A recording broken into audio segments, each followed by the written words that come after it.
ఆలోచన లేకుండా ఏ పని నువ్వు చేయకు.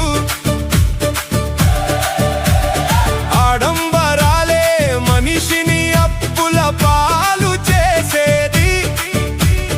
తొందరపాటే మనిషి దుఃఖానికి దారి తీసేది. ఖర్చు పెట్టినంత సులభం కాదు సంపాదించడం. శక్తికి మించి ఎందుకురా ఆడంబరాలు చేయడం. జీవితం ఒక రోజుతో అయ్యేది కాదు. సంతోషంగా ఒక రోజు ఉండేస్తే కాదు.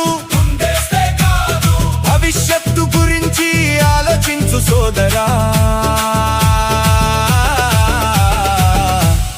గొప్పలకు పోయి అప్పులు చేయడం